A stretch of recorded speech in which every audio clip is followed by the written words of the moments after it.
What's up, everybody? Today we're checking out the Benelli M4, the greatest combat shotgun of all time by the Fat Electrician. I've actually shot this shotgun before.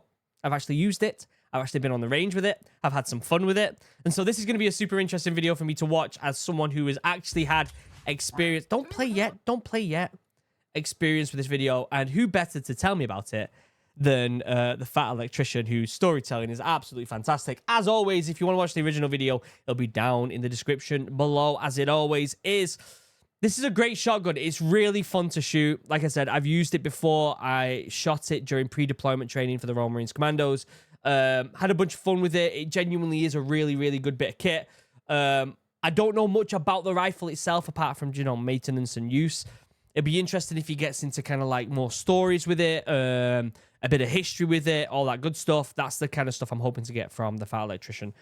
So yeah, if you want to watch it without me waffling on the top, it's down in the description, along with all of the links to stuff if you want to go and look at it. Today we're talking about the greatest combat shotgun of all time and the pride and joy of the Marine Corps. Ladies and gentlemen, the Benelli M4. If you don't know, the American military has been in love with shotguns dating back to World War I, when America is credited with developing the world's first combat shotgun. That being the Winchester Model 1897, aka the Trench Sweeper, or as I like to call it, the War Crime Stick. Utilizing a large bayonet and a technique known as slam firing, it was found A freaking bayonet on the end of a shotgun. so devastatingly effective in the trenches of World War I that the Germans tried to have it declared a war crime, which is saying an awful lot considering they were using mustard gas at the time. Thankfully, however, Geneva and her conventions would declare shotguns fair game and the grunts would continue to love them forever. Fast forward to May 4th, 1998, the US military wanted an even faster shotgun. They wanted a semi-automatic shotgun that was just as, if not more reliable than a pump-action shotgun. If you don't know much about shotguns, semi-automatic shotguns, especially at this point in time, were notorious for jamming constantly, being plagued by multiple malfunctions, as well as being very finicky as to which type of ammunition they would accept. To address Yeah, and the Benelli actually can use multiple different ammunitions. It's actually a really good bit of kit and very impressive, to be honest with you. these shortcomings, Uncle Sam would go to some of the greatest shotgun makers of all time, an Italian company known as Benelli. May I suggest the Benelli M4? An Italian classic. Side note, An Italian classic. What a great scene that is. am I upset it's not an American company? A little bit, but at the end of the day, you gotta give it up to the Italians, because when it comes to semi-automatic shotguns and carbohydrates, those guys just know what the fuck they're doing. Because in only a Two things we American love shotguns and carbohydrates. matter of months, Benelli was able to come up with a new gas operating system that was able to fix all these problems. It's known as the Argo system, and when disassembled, it's only 4 parts, making it extremely easy for the military to maintain. It's also self-cleaning and self-regulating. Self-regulating meaning that it's capable of firing a wide array of different types of shotgun ammunition without needing to make any physical adjustments to the gun. Which, think about that for a second. It's really impressive, isn't it? It's very impressive that you can shoot all them different ammunitions without any adjustments. Like, we literally shot 2 different types of ammo, I'm pretty sure, on the range when we were shooting it. And we didn't have to make any adjustments apart from just putting the ammo in. That's it. Which is almost unheard of for a semi-automatic gas-operated shotgun at the time. You know, like that piece of shit, that gas-operated Russian-made shotgun, the Sega 12. Or pretty much any shotgun built on the AR or AK platform, for that matter. Probably a controversial opinion, but any shotgun that's semi-automatic and accepts a magazine, you might as well bring a loaf of bread and some peanut butter, because you're gonna have a fuck ton of jam. The Benelli, on the other hand, would prove to be ultra-reliable. You could have a fuck ton of jam. In military testing, almost never malfunctioning, and being capable of being fired up to 25,000 times without needing to replace any of its parts. So you have the most technologically advanced semi-automatic shotgun on the planet. What do you do with it? You give it to the Marine Corps. What could go wrong? This is also like the only time in Marine Corps history they've gotten a new toy before the Army. And let me tell you, they made the most of it, because they immediately figured out how to shove more ammunition into it than the manufacturer ever intended. You see, the Benelli M4 is 7+1, meaning it holds 7 rounds in the magazine tube and another inside the chamber. The Marine Corps, being full of, well, Marines, pretty much immediately figured out that you could store an additional shell inside the carrier. This is a technique commonly referred to as ghost loading, but the Marine Corps shotgun manual refers to it as carrier loading, essentially giving the Marines a shotgun that was 7+1 plus 1. Yeah, I don't remember if we actually did that on the range. I think it was something that they talked about, but I don't think we practiced that on the range. I think we just used the traditional 7 and 1. I don't remember anyway. It was such a vague day. I just remember getting off all the rounds and then we had some fun and we started shooting it from the hip. And then everyone was like, all right, everyone calm down. Calm down. We know it's really fun. Chill out. I tell you, the Marine Corps now had a shotgun that could take out both hinges on a door and still have 7 rounds of double-aught buckshot to make anything behind that door past tense. This goes beyond home defense. This is home offense. Buh! I knew you'd bring up stupid FUD lore about shotguns being good in close quarters. They're absolutely not. They're garbage. Buh! Don't get me wrong, I'm willing to meet halfway in this argument. The best gun in a gunfight is probably the one that you're most proficient with. However, to say that It's very true.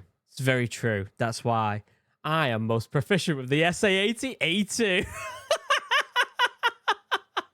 shotguns aren't good in close quarter combat is absolutely ridiculous. But I'm not a weapons expert, so let's not listen to my opinion. We can just look at the historical precedent. In 2007, the British SAS saw how incredible the Benelli M4 was when the Marines were using it. If you don't know, the British SAS is one of the most gangster special forces unit on the face of the planet, and that's coming from me of all people. So to impress them is kind of a big deal. They issued an emergency request to get some Benelli M4s of their own. After receiving them, they made it their new standard operating procedure for their point man to carry one. And now I'll read you an account. Yeah, and that actually happened in the Royal Marines as well. Like, we also had it. That's why I was training with it with pre-deployment training, is was using it as point man. Of how well it performed for them when they raided a house that was building suicide vests. Quote, one of the breach team members opened fire with a shotgun and shot 3 dead before they could get a shot off. Another 2 terrorists appeared from a building and he neutralized them as well. It was a case of bang, bang, bang, and then bang, bang. It was over in 7 seconds. Several other terrorists emerged from the building, but immediately surrendered and began panicking as 2 of the bodies didn't have heads. They thought they were about to be executed. Like I said, not an expert, but 5 shots.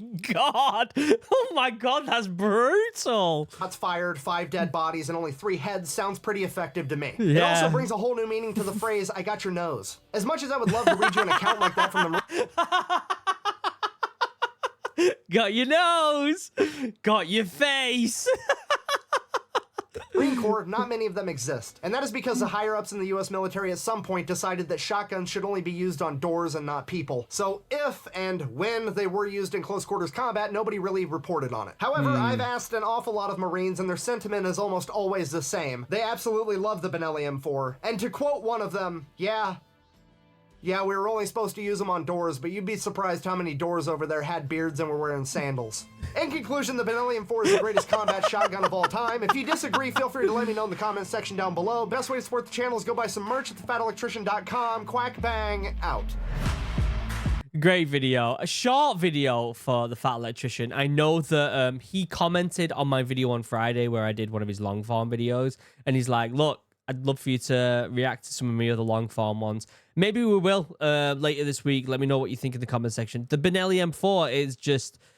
It's one of them rifles that has become an instant classic. One of them shotguns, sorry, that's become an instant classic. I just feel like it's going to be hard to replace that in the future. I really do. And like I said, I've shot it personally, and I have had a shit ton of fun with that thing. It is a really good rifle. They were training people who were point man.